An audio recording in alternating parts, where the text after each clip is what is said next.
नमस्कार, मैं हूं संजय शर्मा। आप देख रहे हैं 4 PM न्यूज नेटवर्क। आप भी इस बात से सहमत होंगे कि कुछ दिन पहले ही प्रधानमंत्री ने कहा वन नेशन वन इलेक्शन, और प्रधानमंत्री जी अपनी बात से मुकर गए। डिक्लेयर हो गया कि साहब हरियाणा में चुनाव होगा, कश्मीर में होगा। महाराष्ट्र में चुनाव कराने की हिम्मत नहीं पड़ रही भारतीय जनता पार्टी की। दरअसल महाराष्ट्र में मामला बड़ा उलझ गया है। बीजेपी की हालत बहुत खराब है। भारतीय जनता पार्टी को लग रहा है कि अगर इस बार चुनाव हो गए, इस समय चुनाव हो गए, तो शायद अब तक की सबसे बड़ी हार का सामना करना पड़ सकता है। वरना बड़ा बेहतर होता हरियाणा, कश्मीर, झारखंड, महाराष्ट्र चारों के चुनाव एक साथ करा दिए जाते। मैं रोज बात करता हूँ अभय द्विवेदी जी के साथ, उनका संग शो करता हूँ, जाने माने पत्रकार हैं, एबीपी चैनल पे आप लोग देखते हैं। उनका कहना है कि प्रधानमंत्री जी सिर्फ वन नेशन वन इलेक्शन पे भी लफाजी करते हैं, जैसे और सब बातों के ख्याली पुलाव होते हैं, ये भी उनका एक ख्याली पुलाव है। वो शानदार बातचीत की, अभी मैं सुनवाता हूँ अभय द्विवेदी जी से। उससे पहले एक रिक्वेस्ट आपसे, 4 PM म्यूजिक में आप लोगों ने कमाल कर दिया। हफ्ता भर बीता नहीं कि 10,000 सब्सक्राइबर हो गए। ये चैनल हम लोगों के सपनों का चैनल है। इसके 2 गाने हमने रिलीज किए, दोनों बड़े हिट रहे। हम चाहते हैं कि दूर दराज इलाके के कोई कोई गांव के, देहात के, अगर आप मजदूर, रिक्शा चला रहा, कोई भी गरीब आदमी अच्छा गाना गा रहा हो तो उसकी डिटेल हमें भेजिए। उसका नंबर, फोन नंबर हो सके वो भेजिए। हम उन लोगों के गाने भी अपने 4 PM म्यूजिक पे लॉन्च करेंगे। ये उसका लोगो है, आप देख लीजिए 4 PM म्यूजिक। आपने सब्सक्राइब नहीं किया हो तो जरूर करिएगा। चलते हैं अब अभय द्विवेदी जी के पास। चैनल को ज्वाइन और सब्सक्राइब करना ना भूलें। 4 PM न्यूज नेटवर्क में स्वागत है अभय द्विवेदी जी। अभी 2 दिन पहले प्रधानमंत्री जी कह रहे थे कि वन नेशन वन इलेक्शन, बड़ी बड़ी घोषणाएं कर रही थी कि सारे देश में एक साथ चुनाव हो। लेकिन इधर हरियाणा का चुनाव शुरू होगा, महाराष्ट्र के नाम पर इतनी हालत पतली है। पता है कि बीजेपी की महाराष्ट्र में वो बैंड बज रही है, लेकिन कब तक टाल सकते हैं? चुनाव तो कराने पड़ेंगे। या महाराष्ट्र में जिस तरह महाराष्ट्र की नगर पंचायतों के, बीएमसी के चुनाव नहीं कराए जा रहे हैं, उसी तरह मान लिया कि हम भाई विधानसभा चुनाव भी नहीं कराएंगे। क्या ये देश में एक नया चलन शुरू होने जा रहा है कि हम चुनाव नहीं कराएंगे? वरना हरियाणा के साथ महाराष्ट्र भी था, झारखंड भी कुछ ही टाइम बाद है। जब आप वन नेशन वन इलेक्शन की तरफ बढ़ रहे हैं तो कश्मीर, हरियाणा, महाराष्ट्र, झारखंड सब पर आना चाहिए था एक साथ। ये डर, ये बेचैनी, ये परेशानी हमारे इतने बड़े प्राइम मिनिस्टर को आकर होके हुई है। अब ये तो मान ही सकते कि साहब निर्वाचन आयोग करेगा, हमारा इसमें क्या लेना देना। निर्वाचन आयोग की भूमिका तो गांधी जी के 3 बंदरों जैसी है। इसको दिखता नहीं है, जो बोल नहीं सकता, इसको सुनाई नहीं पड़ सकता। आपका क्या मानना है कि क्या रणनीति है? महाराष्ट्र के नाम पर इतनी हवा खराब क्यों है बीजेपी की? देखिए संजय जी, कभी कभी आप जाने अनजाने मोदी जी को खुश भी कर देते हैं। जैसे अभी आपने बोल दिया कि वो देश जो है वो ए वन नेशन वन इलेक्शन की तरफ बढ़ रहा है। कहाँ बढ़ रहा है? अगर देश वन नेशन वन इलेक्शन की तरफ बढ़ता होता तो लोकसभा चुनाव के साथ ही कई विधानसभाओं के चुनाव करा दिए जाते। भाई आंध्रा के और आंध्र प्रदेश के और उड़ीसा के चुनाव तो वहां पे हो ही रहे थे उसके साथ में। भारतीय जनता पार्टी अगर चाहती, क्यों इसी साल जिन विधानसभाओं के चुनाव होने वाले थे उनको लोकसभा के चुनाव के साथ क्यों नहीं कराया जा सकता था? भाई हो सकता है हेमंत सोरेन इस्तीफा देने से इनकार कर देते, लेकिन जो यहाँ भाजपा की सरकार है वो लोग तो इस्तीफा, उन लोगों से तो मोदी जी इस्तीफा ले सकते थे। वो हरियाणा सरकार का इस्तीफा ले सकते थे, वो महाराष्ट्र सरकार का इस्तीफा ले सकते थे, और वो जम्मू कश्मीर का चुनाव तो करा ही सकते थे, क्योंकि सुप्रीम कोर्ट ने तो अपने ऑर्डर में कह ही दिया कि भाई सितंबर से पहले, 30 सितंबर से पहले आपको चुनाव कराने हैं। तो अगर वन नेशन वन इलेक्शन की तरफ बढ़ने का कोई भी इरादा इनका होता तो लोकसभा चुनाव में केवल लोकसभा के साथ 2 विधानसभाओं को ही चुनाव नहीं होते, बल्कि 5 6 6 विधानसभाओं के चुनाव होते। इसमें कश्मीर की विधानसभा भी शामिल होती। लेकिन सबसे पहले तो अपने इस तथाकथित संकल्प का उल्लंघन खुद मोदी जी ने और चुनाव आयोग ने लोकसभा चुनाव के दौरान किया। अब जब विधानसभा चुनाव का नंबर आया तो फिर से कर दिया इसी काम को। देखिए, है क्या कि भाजपा को लगता है कि इन चुनावों में हमारी बुरी गत होने वाली है, हम ये चुनाव हार सकते हैं, और थोड़े बहुत नहीं, बुरी तरह हार सकते हैं। उनके खिलाफ एंटी इनकम्बेंसी बहुत है। महाराष्ट्र में बहुत एंटी इनकम्बेंसी है, पता चल रहा है झारखंड में भी एंटी इनकम्बेंसी है, और हरियाणा में तो एंटी इनकम्बेंसी की कोई सीमा ही नहीं है। तो अगर सारे चुनाव एक साथ होंगे और एक साथ ही अगर चुनाव हारेंगे तो इनकी बहुत बुरी गति होगी। इसलिए ये मतलब धीरे केवल धीरे धीरे चुनाव आयोग की मदद से ये किश्तों में चुनाव हारना चाहते हैं, ताकि जो जो पराजय का इम्पैक्ट हो वो न्यूनतम, जितना न्यूनतम कर सकें उतना पराजय का इम्पैक्ट न्यूनतम करें। इसके अलावा इसके पीछे कोई हथकंडा नहीं है। और इसने हुआ यह है कि ये सब अपना नुकसान बचाने के चक्कर में लफाजी को एक नया नाम मिल गया है जिसका नाम है नरेंद्र मोदी। लफाजी का नया नाम है नरेंद्र मोदी। अभी कल जब लोकसभा जब लाल किले की प्राचीर पे ये बोल रहे थे कि सारे टीवी चैनल जो भाजपा के समर्थक भी हैं वो भी कह रहे हैं भाई कि आपने कल ही कहा था, आज आपने महाराष्ट्र का तो कम से कम घोषित कर देते। पिछली बार तो महाराष्ट्र के साथ हुआ था हरियाणा का चुनाव। तो ये इतनी इन लोगों की बहुत बुरी हालत है। इन लोगों को देखिए, कल इन्होंने जो भाषण देते समय जो भाषण के अंत में कुछ बातें कही नहीं, वन नेशन वन इलेक्शन की बात कही, सेकुलर सिविल कोड की बात कही, ये सब बातें ये दिखाने के लिए थी कि हमने जो बातें पहले कही थी हम उन पर कायम है, जबकि इनकी वास्तविक राजनीतिक हैसियत अब रही नहीं इन बातों को लागू करने की। तो क्यों लागू नहीं कर सकते, लेकिन केवल कुछ हम ये केवल एक खोखली लफाजी करके उन्होंने अपना पतली गली से निकल लिए। वहां बैठे हुए होंगे अपने घर में और सोच रहे होंगे किस तरीके से विधानसभा के चुनाव में होने वाले नुकसान से हम कैसे बचें, क्योंकि जब विधानसभाओं में हारेंगे तो राष्ट्रीय स्वयंसेवक संघ भी सोचने लगेगा कि भाई अब इस बंदे के नेतृत्व की जरूरत नहीं है, तो कुछ जिता सकता नहीं, इसका विकल्प खोजा जाए। और राजनाथ सिंह विकल्प अभी नंबर 1 पे है बिल्कुल। उनको मोदी जी के गठजोड़ सरकार का नेतृत्व राजनाथ सिंह मोदी जी से ज्यादा अच्छा कर सकते हैं, मैं आज अभी भी मानता हूँ। वो उनको उसके रूप में राष्ट्रीय स्वयंसेवक संघ सोच सकता है। फिर चंद्रबाबू नायडू भी सोच रहे होंगे कि इस बंदे के साथ रहने से फायदा क्या है। नीतीश कुमार भी सोचेंगे कोई भाजपा के जो 240 जो सांसद हैं उसका कोई नया नेता भी बन सकता है। और वैसे भी भाजपा के संसदीय दल का अलग के नेता का अलग से चुनाव तो आज तक हुआ नहीं है, तो कभी भी बात उठ सकती है कि संसदीय दल के नेता का दोबारा चुनाव करा लिया जाए, चुनाव क्या पहली बार चुनाव करा लिया जाए, तो ये बहुत तो ये संकट में फंस जाएंगे। जी अच्छा, अभय जी, आप तो महाराष्ट्र के इतने पॉलिटिशियंस के, इतने जर्नलिस्टों के साथ में संपर्क में रहते हैं। महाराष्ट्र के लोग नाराज नहीं है? बीएमसी का चुनाव, एशिया की सबसे धनवान म्यूनिसिपैलिटी कॉर्पोरेशन, पूरी बंबई बारिश में परेशान रही, तमाम डेवलपमेंट के काम फंस रहे। बीएमसी का चुनाव नहीं, तमाम नगर परिषदों का चुनाव नहीं, साल 1.5 साल से चुनाव नहीं, और अब विधानसभा चुनाव नहीं।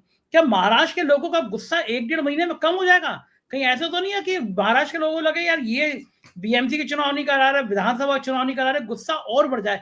या महाराष्ट्र में इनको समझ में आ रहा है कि इनकी जड़ें इतनी कमजोर हो चुकी हैं, देवेंद्र बाबू का पत्ता पिट गया है, कोई नया मोहरा है नहीं सामने, महाराष्ट्र में और बैंड बज जाएगी, इस डर की वजह से महाराष्ट्र में चुनाव नहीं करा रहे हैं?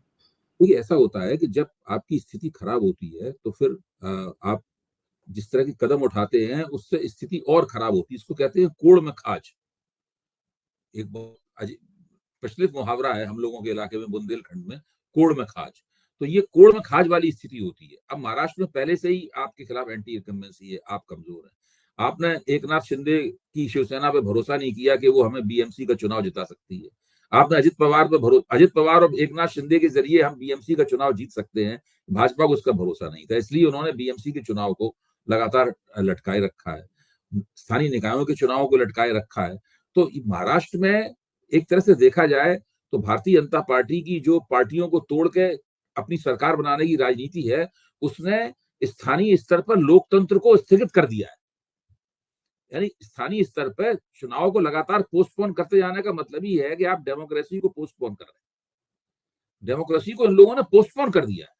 ये बहुत अपने आप में एक अभूतपूर्व चीज है, और इस बात का कोई इनसे कोई जवाब नहीं है। ये इनका जवाब एक ही होगा, जब ये विधानसभा चुनाव बुरी तरीके से हारेंगे, वो नई सरकार बनेगी, वो सब ये नए चुनाव कराएगी।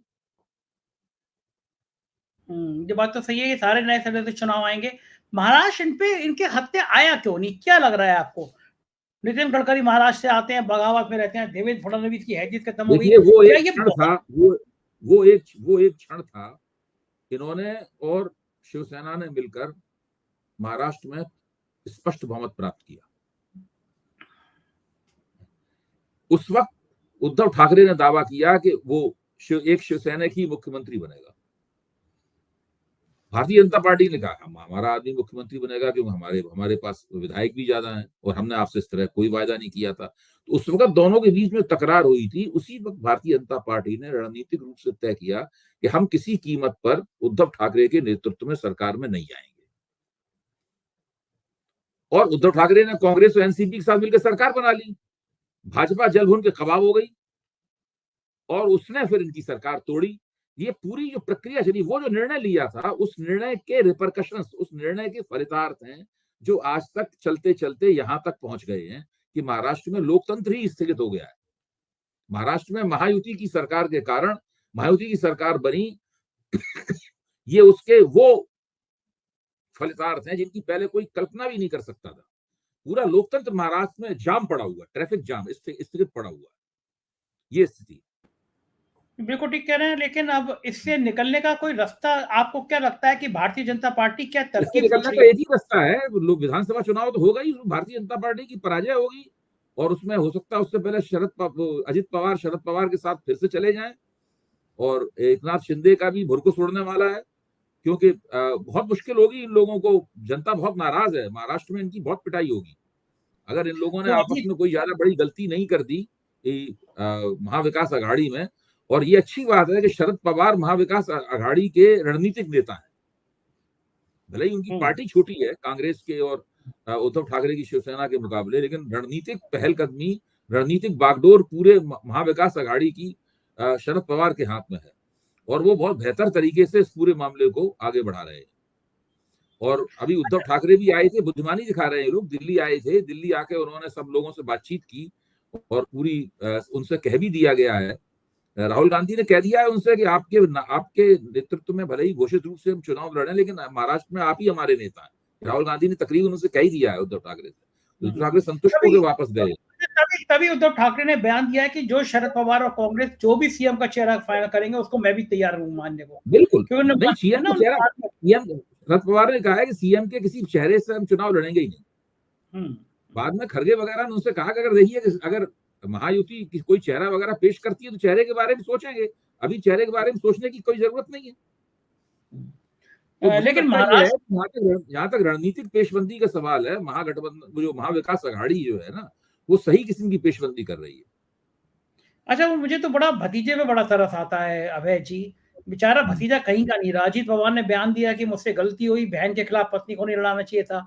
अब तो उन्होंने कह दिया कि जाति जनगणना बिल्कुल ठीक है, यानी इंडिया गठबंधन की जो मांग थी अजीत पवार उसका भी समर्थन कर दिया। यानी अजीत पवार का जो राजनीतिक कौशल है, जिसके बारे में लोग बहुत बड़ी बड़ी बातें करते थे, इनके अंदर क्या है कि महत्वाकांक्षा तो बहुत है। ये महाराष्ट्र के मुख्यमंत्री बनना चाहते हैं, महत्वाकांक्षा बहुत है। महाराष्ट्र के मुख्यमंत्री ये बन नहीं सकते थे उद्धव ठाकरे के साथ और कांग्रेस के साथ रहकर। तो और राजनीतिक कुशलता है नहीं, धैर्य है नहीं, बहुत छोटे इलाके में ही इनकी शक्ति है। लोकसभा चुनाव में और भी पोल खुल गई है, तो अब इनको इनके सामने वहां पर रहेंगे भी नहीं। ये कुल मिला के फिर से शरद पवार के साथ लौट जाएंगे और अभी शरद पवार के नेतृत्व में काम कर रहे हैं, आगे जाकर ये सुप्रिया सुले के नेतृत्व में काम करेंगे। ये नंबर 1 पे कभी नहीं पहुंच पाएंगे। इन्होंने नंबर 1 पे पहुंचने के लिए अपनी जड़ें खुद ही काट दी।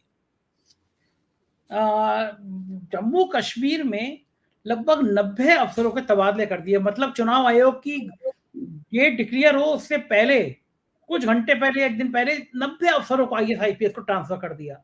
ये तो साफ साफ दिख रहा है कि भाई तुम्हें पता था कि चुनाव आयोग डेट डिक्लेयर करने जा रहा है, तब पूरा कश्मीर को तुम चेंज कर दे रहे हो। ये सीधा उल्लंघन है। हमारे चुनाव आयोग को दिखेगा क्या, नहीं दिखेगा, या कोई इतनी हिम्मत होगी कि नहीं होगी कि सब अफसरों के तबादले कैंसिल? ये कैसी मनमानी है? नेशनल कॉन्फ्रेंस ने इसके ऊपर बहुत सख्त आपत्ति की है और चुनाव आयोग को उन्होंने कहा भी है कि ये गलत हो रहा है, ये उचित नहीं है। चुनाव आयोग ने जवाब ये दिया है कि हम अगर कोई अफसर गड़बड़ी करता है तो हम उसको हटा देंगे। ये कह के चुनाव आयोग ने बात को टालने की कोशिश की है, लेकिन ये एक मुद्दा है, इस मुद्दे को उठाया जाएगा और चुनाव फ्री एंड फेयर होंगे कि नहीं होंगे, निष्पक्ष और स्वतंत्र चुनाव होंगे कि नहीं होंगे, ये सवाल अगर आप गुलाम नबी आजाद के वक्तव्य को देखें तो उनके वक्तव्य में भी इस प्रकार की ध्वनि है। उन्होंने अपनी बात यहां शुरू की, गुलाम नबी आजाद ने, आशा है कि चुनाव फ्री एंड फेयर होंगे। आशा है कि चुनाव फ्री एंड फेयर होंगे। आप सोचिए, गुलाम नबी आजाद जैसा परिपक्व नेता जिसके प्रधानमंत्री नरेंद्र मोदी से बहुत निजी तौर पे अच्छे संबंध हैं, दोनों कहते हैं कि हमारे बीच में बहुत मित्रता है, वो व्यक्ति भी कह रहा है कि आशा है कि चुनाव फ्री एंड फेयर होंगे। उसे भी चुनाव आयोग के ऊपर पूरा विश्वास नहीं है। और जिस तरह का वहां पर सब लोग कह रहे हैं कि 10 साल से कश्मीर में जनता की कोई नहीं सुनता है, अफसर लोग सुनते नहीं है। और अभी जो लेफ्टिनेंट गवर्नर साहब हैं, उनका नाम तो कश्मीर के इतिहास में सबसे बुरे प्रशासक के तौर पर जाएगा। वो तो गजब है। उन्होंने एक ठग से पैसे ले रखे हैं, 25 लाख रुपए। वो ठग जेल में था, बताइए वो ठग अच्छा, इनको स्वर्णिम स्वामी को क्या हो जाता है बार बार? अब वो हाईकोर्ट पहुंच गए हैं, कह रहे हैं कि राहुल गांधी के पास ब्रिटेन की नागरिकता है, कि उनको उनके खिलाफ कार्रवाई होनी चाहिए। ये क्या खेल है? भाई देखिए, राहुल एक दस्तावेज सुब्रमण्यम स्वामी दिखाते हैं, वो दस्तावेज एक ब्रिटिश कंपनी का दस्तावेज है, एक पन्ने का दस्तावेज है। उस दस्तावेज में नीचे कॉलम में लिखा हुआ है कि राहुल गांधी डायरेक्टर हैं और उनकी नेशनलिटी जो है वो ब्रिटिश नेशनलिटी, ये लिखा हुआ है उसके अंदर। सामने एड्रेस लिखा हुआ है। लोगों का कहना है, ये मुझे तो पता नहीं, लोगों का कहना है कि लंदन में राहुल गांधी का वही एड्रेस है, वही पता है जो राहुल को उसके एड्रेस में लिखा हुआ है। अच्छा, ये 2006 का दस्तावेज है जहां तक मेरी मेरी जानकारी है, ध्यान आ रहा है मुझे। और राहुल गांधी उससे पहले सांसद हो चुके थे। अगर ये दस्तावेज सही होता तो अभी तक भारतीय जनता पार्टी ने राहुल गांधी का कैरियर खत्म कर दिया होता। अगर ये दस्तावेज सही होता तो अभी तक राहुल गांधी का कैरियर पूरी तरीके से खत्म हो गया होता। अदालत ने उनको ऊपर जाने पता नहीं क्या क्या फैसले दे दिए होते। भारत में आप दो देशों के नागरिक नहीं रह सकते, दो पासपोर्ट आप होल्ड नहीं कर सकते भारत में। अगर आप भारत के पूरे नागरिक नहीं है तो भारत में चुनाव नहीं लड़ सकते। इसमें बहुत सी बातें हो सकती हैं, मुझे नहीं पता कौन सी। जैसे अगर मुझसे पूछा जाए भाई आप अंदाज लगाइए तो क्या बात हो सकती है, तो मैं कह सकता हूं कि हो सकता है कभी वो ब्रिटिश पासपोर्ट होल्डर रहे हो राहुल गांधी, लेकिन जब उन्होंने सोचा हो कि हमें चुनाव लड़ना है तो उन्होंने ब्रिटिश नागरिकता छोड़ दी हो और भारत की नागरिकता प्राप्त कर ली हो। वहां उस कंपनी के रिकॉर्ड में अभी पुराना ही मामला चल रहा हो, उसमें संशोधन ना हुआ हो, और वही दस्तावेज लेकर देखिए, सुब्रमण्यम स्वामी इस दस्तावेज को बहुत दिनों से लिए घूम रहे हैं। 2019 में राजनाथ सिंह जी जब गृह मंत्री थे तब उन्होंने राजनाथ सिंह की गृह मंत्रालय के जरिए राहुल गांधी को एक पत्र भी लिखवाया था उन्होंने। राहुल गांधी ने उस पत्र का कभी जवाब नहीं दिया। उसके बाद राहुल गांधी रहे, राजनाथ सिंह जी गृह मंत्री नहीं रहे, अमित शाह जी गृह मंत्री हो गए, लेकिन आज तक उसके बाद में गृह मंत्रालय ने कोई उसके ऊपर कार्रवाई नहीं की। अब सुब्रमण्यम स्वामी कह रहे हैं कि मोदी को सोनिया गांधी ब्लैकमेल कर रही है, इसलिए ये लोग चुपचाप बैठे हुए हैं, उनके खिलाफ कोई कार्रवाई नहीं कर रहे हैं। इस मामले में इलाहाबाद हाई कोर्ट में एक बंदा याचिका लेकर गया था, इलाहाबाद हाई कोर्ट ने उसकी याचिका खारिज कर दी थी। तो ये मसला अभी का नहीं है, ये 2019 में गृह मंत्रालय ने पत्र लिखा था राहुल गांधी को, जिसका राहुल गांधी ने कभी कोई जवाब नहीं दिया। इस मसले में अगर जरा भी कोई दम होती तो अभी तक तो भारतीय जनता पार्टी ने राहुल गांधी के राजनीतिक कैरियर को खत्म कर दिया होता। ठीक बात है। अब बात कर लेते हैं चुनाव की, हरियाणा की। हरियाणा में अग्निवीर का मुद्दा बड़ा तेजी से फैल रहा है। हमने 4PM हरियाणा लॉन्च किया, हमारा तीसरा रिपोर्टर क्षितिज लगातार उसने कैंप किया, कई विधानसभा में घूमा, कई जिलों में घूमा। ये मुद्दा बहुत तूड़ पकड़ रहा है, अग्निवीर का मुद्दा। तरह तरह की सफाइयां भी आई कि हम इस फोर्स में भर्ती कर रहे हैं, 10% उस फोर्स में कर रहे हैं, लेकिन हरियाणा के लोगों में नाराजगी है इस मुद्दे को। क्या लगता है आपको? ये लोग ये भी कह रहे हैं कि कांग्रेस के अंदर भी नाराजगी है। क्या दोनों जगह अगर नाराजगी होगी, कांग्रेस के अंदर भी, देखिए, कांग्रेस के अंदर की नाराजगी को मैं बहुत ज्यादा महत्व नहीं देता। पहली बात तो मैं स्पष्ट करूं, ये बात बहुत कही जा रही है। देखिए, कांग्रेस एक पुरानी पार्टी है, उसमें हमेशा गुटबाजी रहती है, हर पार्टी में गुटबाजी रहती है। मुझे नहीं लगता कि जो कांग्रेस के हरियाणा स्थित गुट हैं वो इतने मूर्ख और नादान हैं कि वो आपस में लड़के जीते जिताए चुनाव को हरवा लें। वो कौन कौन से गुट हैं हम लोग जानते ही हैं। इन गुटों के बावजूद भी हरियाणा कांग्रेस की कमान हुड्डा साहब के हाथ में है। मतलब जो दूसरे गुट हैं उनमें इतनी शक्ति नहीं है कि हुड्डा साहब के नेतृत्व को वो चुनौती दे सकें। जो पिछला विधानसभा चुनाव था उसका नेतृत्व भी हुड्डा साहब ने किया था, लोकसभा चुनाव का नेतृत्व भी हुड्डा साहब ने किया था। अभी भी हुड्डा के हाथ में ही नेतृत्व होगा हरियाणा का। तो मैं नहीं मानता हूं कि गुटबाजी की वजह से कांग्रेस को कोई दिक्कत है। कांग्रेस आला कमान उसमें हस्तक्षेप करेगा, गुटबाजी को रोक दिया जाएगा, दो सुलह वगैरह करा दी जाएगी। असली समस्या जो है वो भारतीय जनता पार्टी के सामने है। अभी आपने अग्निवीर का जिक्र किया। 15 अगस्त के मौके पर जब हम लोग प्रधानमंत्री के भाषण की टीवी पर समीक्षा कर रहे थे, उस वक्त कम से कम 3 बड़े रिटायर्ड जो हाल ही में रिटायर्ड हुए हैं फौजी अधिकारियों के साथ में, मेजर जनरल रैंक के फौजी अधिकारियों से मेरी ऑफ द रिकॉर्ड बातचीत हुई। उनका मानना था कि फौज में इस एनडीए सरकार के खिलाफ, नरेंद्र मोदी के खिलाफ बहुत नाराजगी है, बहुत असंतोष है, क्योंकि जो अग्निपथ योजना है, अग्निपथ योजना नाम है दरअसल, अग्निवीर बनते हैं। जो अग्निपथ योजना है, अग्निपथ योजना को लेकर फौजी लोग बहुत नाराज हैं। उनका मानना यह है कि इससे फौज बहुत कमजोर होने जा रही है, और बिना किसी से पूछताछ किए हुए बिल्कुल कुछ अपने 1-2 नजदीक, अपने नजदीक के और कई कई मसलों पे उन्होंने मुझे ऐसी ऐसी बातें बताई हैं जिनके कोई प्रमाण नहीं है, और जिन बातों को हमें टीवी पे नहीं कह सकता हूँ, सोशल मीडिया पे भी नहीं कह सकता हूँ, लेकिन बहुत वो गंभीर और संगीन बातें हैं कि ये फौजी लोग किस तरह सोचते हैं। एक जमाना था जबकि जो फौजी लोग होते थे वो भारतीय जनता पार्टी के स्वाभाविक समर्थक होते थे। किसी भी फौजी से कहीं बात कीजिए, वो भाजपा समर्थक निकलता था। आज वो स्थिति नहीं रह गई है। फौजियों में भाजपा के खिलाफ असंतोष पनपता जा रहा है। ये एक ऐसा सेक्टर है जो कि स्थायी रूप से भाजपा ही था, अब उसमें भाजपा के विरोधी पनपने लगे हैं। ये इस बात का सबूत है कि कहीं ना कहीं जमीन जो है लोगों के हाथ से फिसलती जा रही है। ये बात तो बिल्कुल सही कह रहे हैं कि ये हालात तो वहाँ पे खराब हो रहे हैं। अब बात बंगाल की कर रहे हैं। बंगाल में एक डॉक्टर के साथ बहुत बेरहमी के साथ रेप हुआ, उसकी हत्या हुई। दिल दहल गया उसकी तस्वीरें देखकर, उसकी बातें सुन के। पुलिस ने हत्यारों को पकड़ लिया, फिर कहा गया गैंग रेप पे बाकी लोग। लेकिन मैं दूसरी बात कह रहा हूँ, बलात्कार देश में कहीं पे भी हो उतना ही दुखद है, उतना ही खराब है, उतना ही बीभत्स है। प्रधानमंत्री ने, जैसे कल आपने कहा कि प्रधानमंत्री कह रहे थे कि फांसी होना चाहिए, ये होना चाहिए, और आपकी बात बिल्कुल सही थी कि देगा कौन, उन्हीं को तो देना है, उन्हीं को तो नियम संशोधन करने हैं। लेकिन मैं एक चीज और पूछना चाहता हूँ आपसे अभय जी, मेरे को बड़ा अजीब सा लग रहा है। उत्तराखंड में एक अंकिता भंडारी नाम था बच्ची का, एक रिजॉर्ट में काम करती थी, उसकी बेरहमी से हत्या कर दी गई और बताया गया कि बीजेपी के नेताओं का इन्वॉल्वमेंट था। उस लड़की को कहीं परोसना चाहते थे। बहुत बड़ा मूवमेंट किया उनके घर वालों ने, लेकिन कुछ उनके घर वाले संतुष्ट नहीं हुए। पुलिस ने जिन मुद्दा उठाया, उन पत्रकारों तक पे एफआईआर की स्थिति आ गई।